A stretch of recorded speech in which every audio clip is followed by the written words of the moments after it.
Anthem.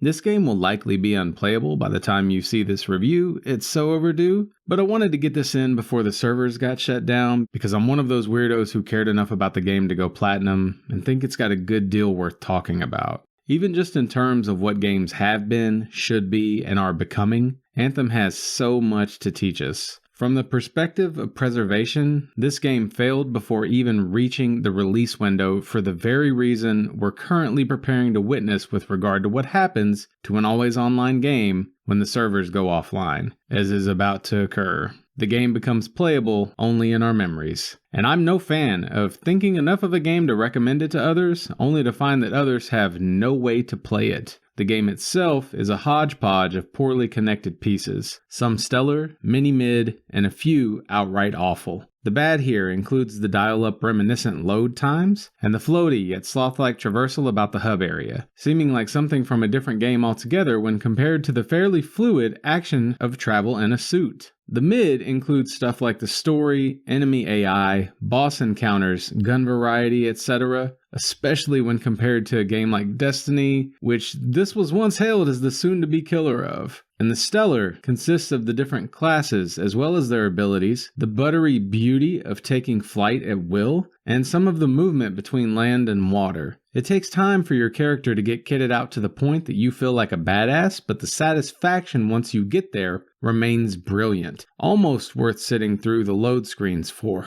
In all honesty, I spent the bulk of my time with Anthem thinking it deserved a better reception than it initially got, and would have called it good. The reason I ultimately keep coming back to this as only a decent game is owed to the underwhelming end game. A sensible comparison would be to Outriders. In some small ways, I sincerely think Anthem is better than Outriders, but Outriders has an endgame worth sticking around for. Yet all you have to look forward to in Anthem is that feeling of finishing an open world game in which collectibles still exist on the map. And it's not like the early game is without its dull pain points or like the campaign is some unskippable masterwork either. Far from it. The start of this thing is so shoddy that less than half of all players get all that far into it. Then there's the very end of the trophy checklist, which is so RNG intensive that almost all of the remaining 2% who were invested up to that point wound up giving up on getting it done. And I remember feeling crazy for not letting myself do the same, so I'm not knocking those players. If anything, I'm jealous of their ability to quit an experience once it turns to garbage.